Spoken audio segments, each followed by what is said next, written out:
Welcome back, YouTube. So today we're going to cover some Evoker updates that were made just this past week. So starting off with the patch notes, we have some buffs to Azure Strike, so increased by 40% in PvP. Time stop cooldown as well as chrono loop cooldown reduced to 45 seconds each, and they were 1 minute. Augmentation upheaval damage reduced by 10%, but eruption increased by 15. And then preservation got Dreamflight increase by 100% and some mana regen reduction there. But we don't play those two specs, so let's move on. So after the first 2 weeks, we talk about some things that I have found to be changed in my playstyle or my build. So we'll start off with the build. In my original guide, I preached Iridescence, and while the change to Mastery, now being a 30% floor, as well as, not granting it, well, it only grants 1.5% extra on the stats that you put into Mastery. They seem to be performing pretty well early on, but I've actually found that focusing Iris, which is a longer debuff on Shattering Star, paired with Catalyze and Lay Waste, is just proving to be a incredible loop of consistent damage. You're just like an amazing consistent damage machine. Even with a lower mastery build that I'm running, which I'll get to in a second. I'm also running Tune to the Dream, and I never take this off Inherent Resistance. The only time I will take this off is if I'm finding something purely that has just like no magic damage, like at all.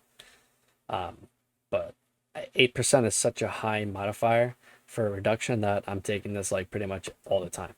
If I don't need this, I'll put the 1 point into the leech, and then I'll either do Forager Mountains, or a lot of the time I've been known to be a Walloping Blow enjoyer, especially on maps like Blade's Edge. But if I'm fighting like BM Hunters, I'll take this just to root the pets, or even like Demo Locks sometimes. But if I'm fighting Demo Locks, I'll maybe take 1 point out of here and then put that there. It's up to you, but that's generally all I ever change really on the left side. On the right side, I mean, I'm off the Iridescence train, and I'll tell you why in a second. Just the consistent damage is too great. I'm actually not losing.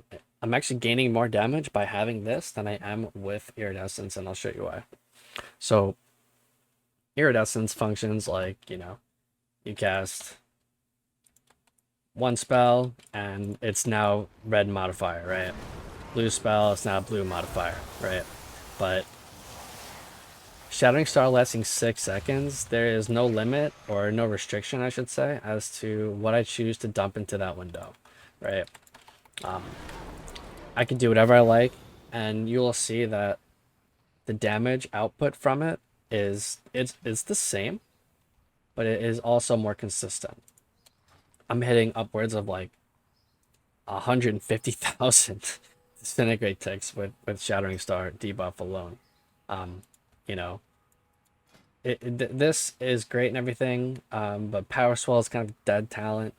And you could say, well, JD, what about taking this and Iridescence? I just couldn't, because I'd have to give up this and something else. Like, I can't give up these things for it. It's just like I'm not gonna give up Scintillation, I'm not gonna give up Onyx Legacy, and I can't give up Burnout. I just can't do it, right?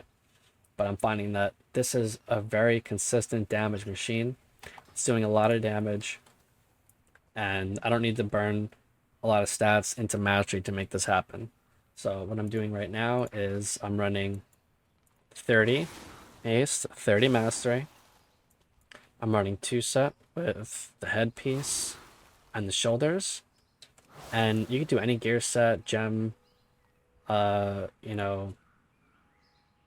sets that you want to reach these modifiers. And I've tested 20% haste with 40 mastery, and while that felt good, I did notice that I'm just lacking haste. Like, I want more haste, and the damage gap between 30 mastery and 40 mastery is so minimal that you're not even going to notice it.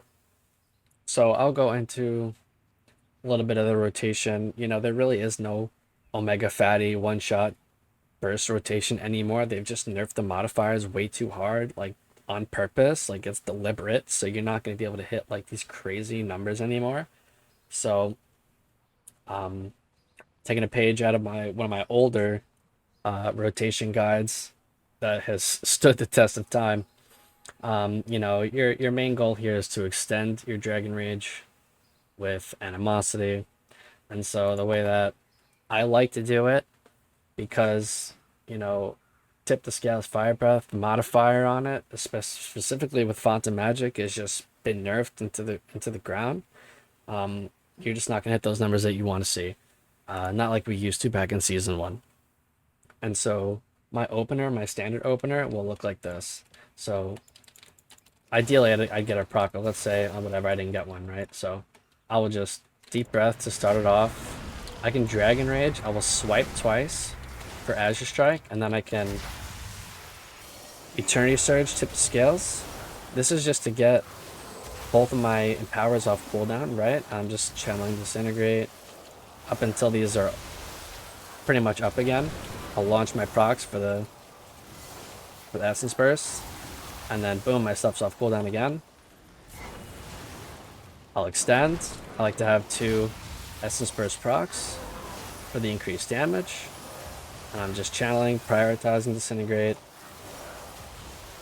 When I get to the end, I'll let it go all the way down, and then I can launch procs and heal my teammates or do whatever I gotta do. But, I mean, look at this damage. Like, Disintegrate 168,000. This is without Iridescence. This is what I'm talking about. Like, you're just an incredible damage machine. Like, the consistent damage loop is just so strong all the time. And so that's why I can do it that way. You could also do it the other way, where you can Fire Breath rank 1 and then tip the scales Eternity Surge if you want to. You know, the concept is the same. Yes, your burst damage will be a slightly higher if you tip the scales Fire Breath, but again, like, you're not one-shotting anybody with that. That's the most damage you could possibly do up front.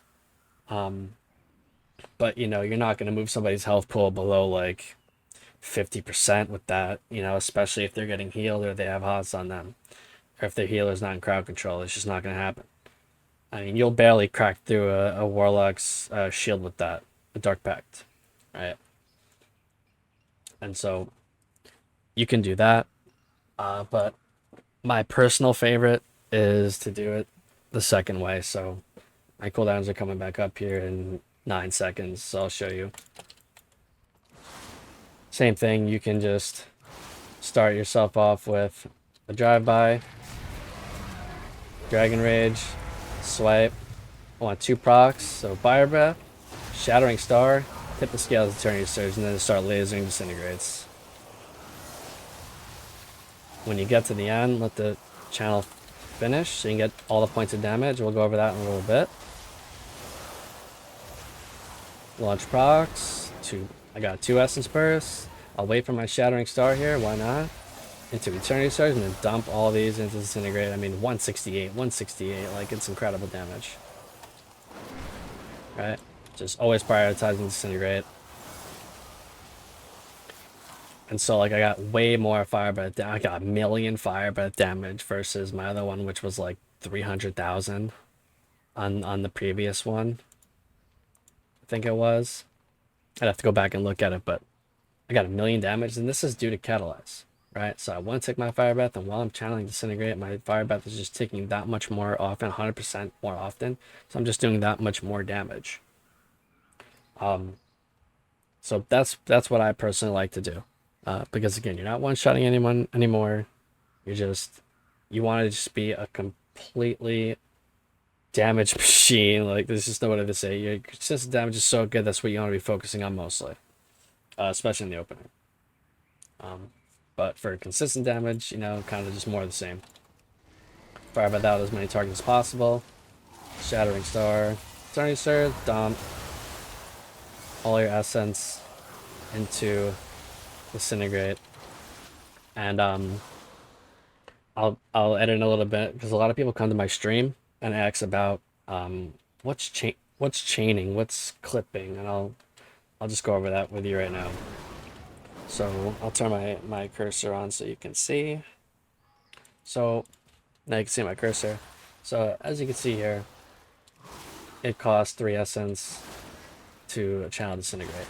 This is perfect. They got both procs. So what you're doing is with causality, while your empowers are on cooldown, each tick of disintegrate is going to give you that reduction, right? These are ticks of damage on disintegrate, okay? Now at a baseline, when you cast disintegrate, it will register 4 points of damage, okay? So to further give you a visual of this, I'll take scintillation off. I'll just put it here for a second. I'll take eternity spent off. I'm not going to press these buttons, but I want it not to impact what I want to show you right here.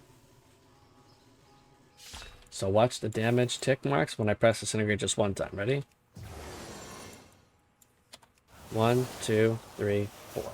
Right? That's it. Again. 1, 2, 3, 4. But what happens when you cast disintegrate back to back? Right? You don't want to lose out on, your channel damage here. So what we're going to do is we're just going to, at the very last tick mark, go to the next one.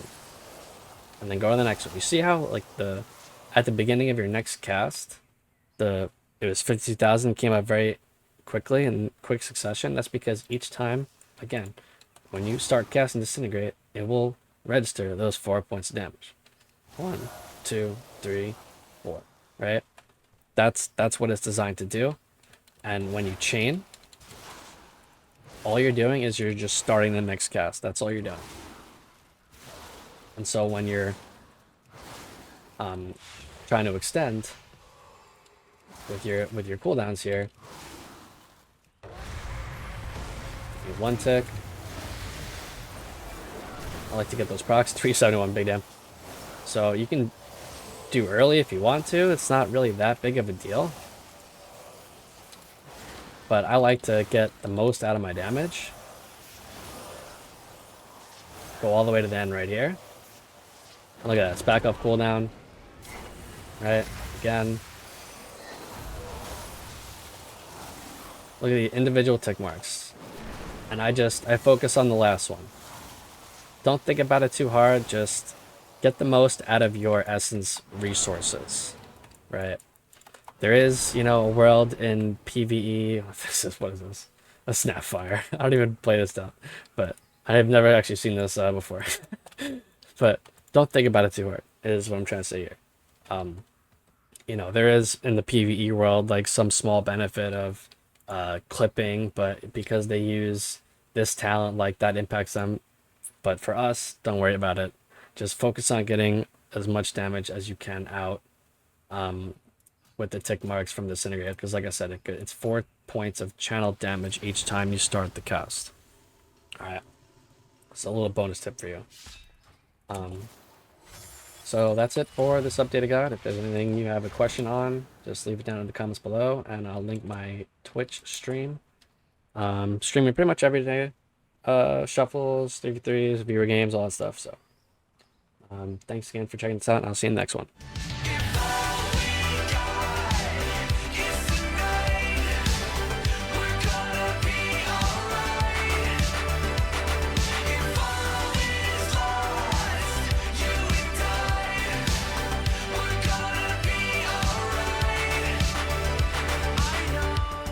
You're feeling sick with every pill you get.